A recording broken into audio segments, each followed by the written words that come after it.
Jodie, thank you for joining us today. Thank you for having me. So I follow a lot of different endo groups and your name popped up and I looked into it and I was like, she is really a badass.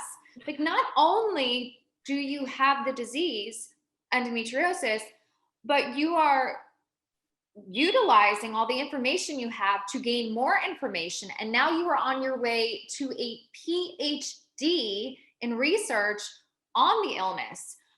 So, okay, like that's incredible. And bravo to you. And thank you for everything that you're doing for the people with endo. Let's go back a little bit and talk about your journey with the disease and then how you decided to use your knowledge to help others. So I had really awful periods all through my life. I started at 11 years old. And it's pretty much the story that you hear of women around my age. They went to their mums, they went to their doctors and were told it was normal. And I have a massive family. There are a lot of women in my family. And our doctor knew all of us. So it was a case of when I went to the doctors and said, like, I'm having these horrific periods, he just sort of went, well, you're just like your aunties and your mum and your nan and your cousins. Here's the pill, crack on. And I was like, oh, okay. So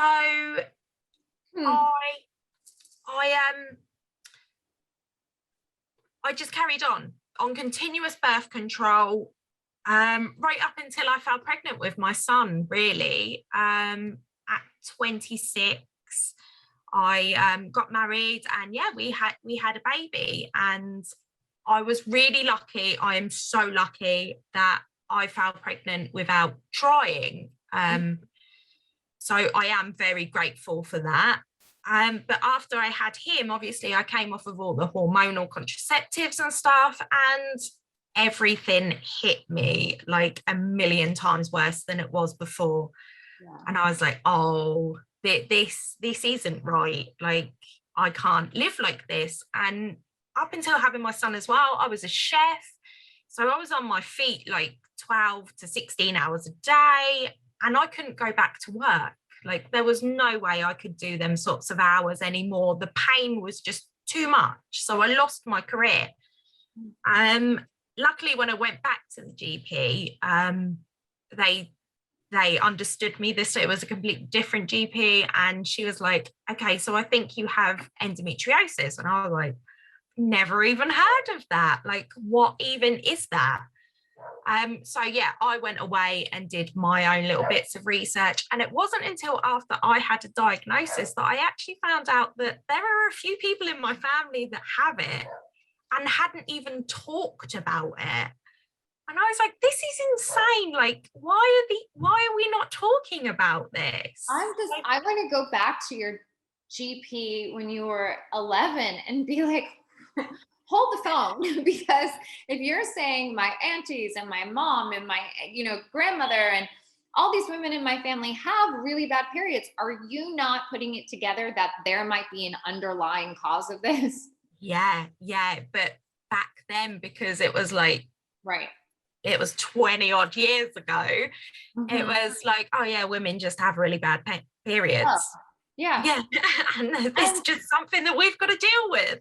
and I was 11 in the United States, and I didn't know anything different until I was 32. So it's kind of like an international problem. Yeah. So then once you got your diagnosis and you were able to find your own ways to manage endo, what led you to saying, I need to look into this with a scientific approach and change my life path from being a former chef to being a researcher? It was a really crazy journey that got me to this point, and I still don't understand how I'm here. I really don't. I was at the lowest point of my life where I couldn't do anything. I couldn't do the job that I loved, and that was my career. That was what I thought I was going to be doing for the rest of my life. So I was in a really, really bit of a dark hole. And one evening, and I don't even know why, and I was a little bit drunk. I applied for university because I thought, do you know what? If I can't cook, I'm going to go to uni and do a nutrition course, and I'm going to teach people to cook. That's the next logical step. Mm-hmm. And that's what I did. I got accepted to uni. I don't understand how, because I had no qualifications when I applied. But yeah, when I was doing my undergrad degree, it was a health and nutrition degree. And my dissertation, I decided that I really, really enjoyed the health psychology side of things, and how the health impacts the mental health, and then how mental health impacts health. So I did my dissertation on perceived stress levels in women with endo. And I just did it on a really small sample group of people in my local area. And the results we got, the perceived stress levels were like loads higher in people with endo compared to people that didn't have it.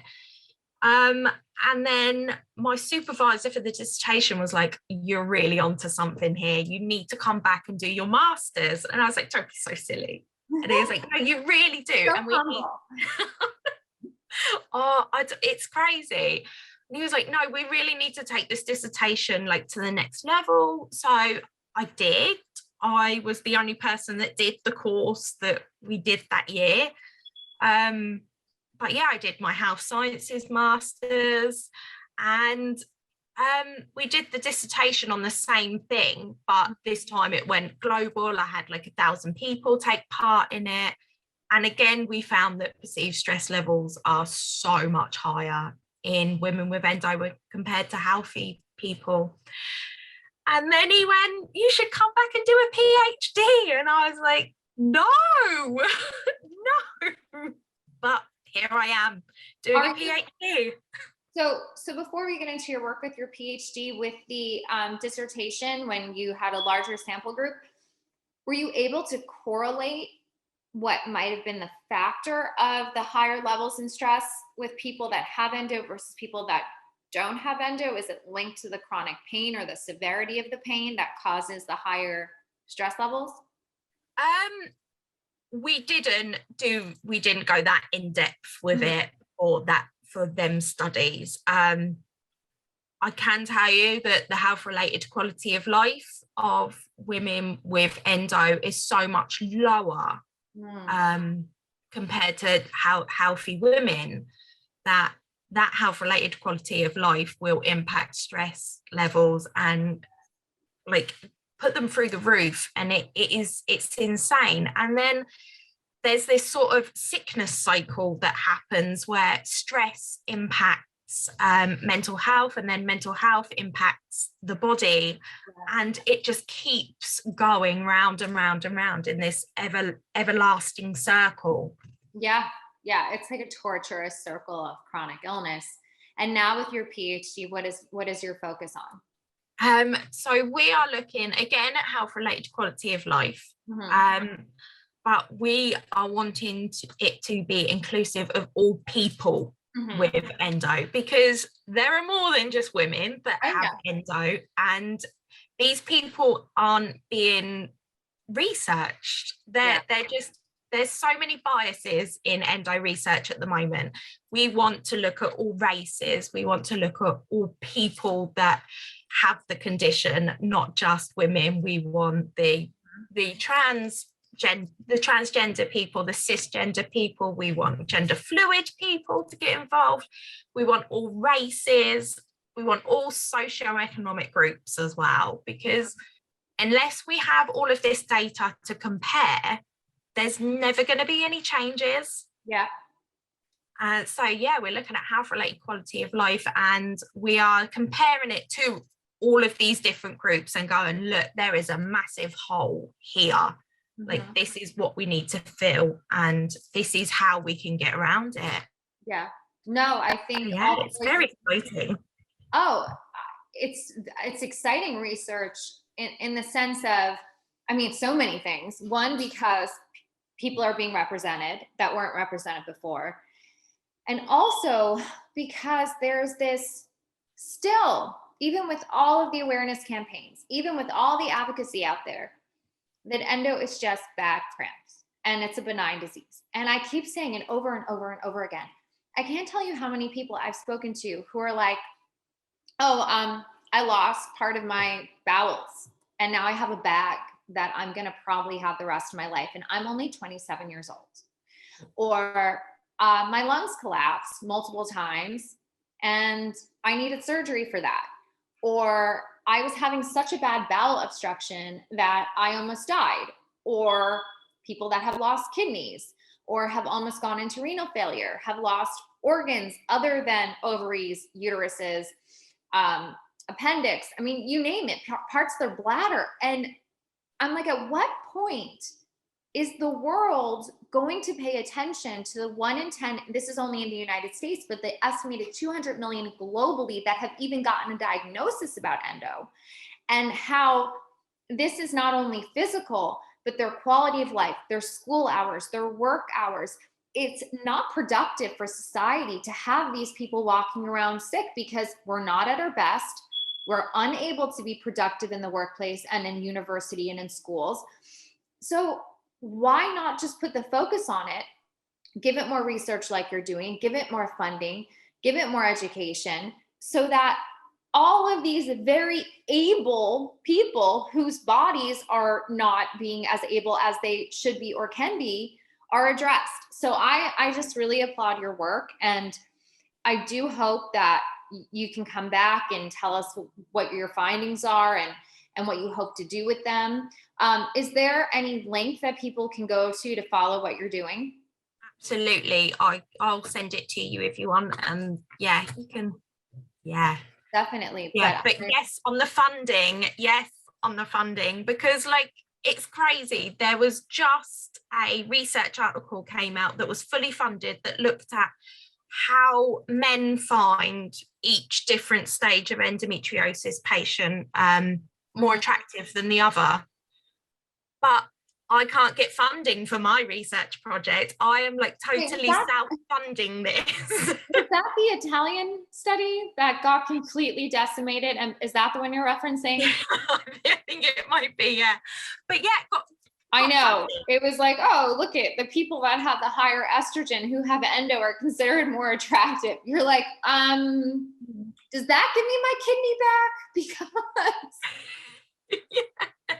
yeah.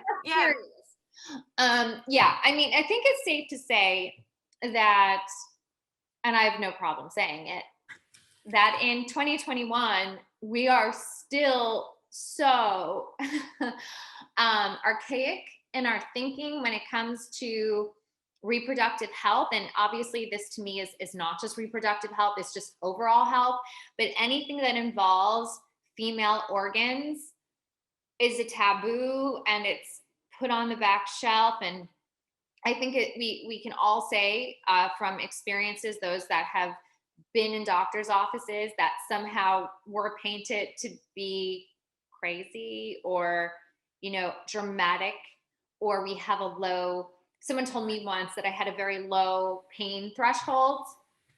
And then when I finally got into the right hands, a surgeon, like multiple surgeons were like, how are you walking around? Yep.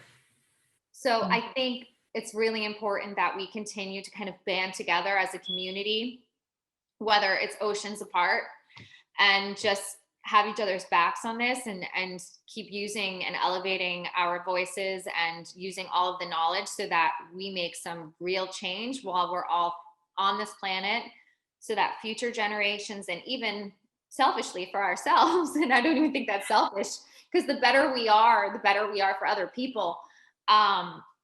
We can make an impact, a positive one. And you're part of that. Definitely. Thank you, Jodie. Thank you.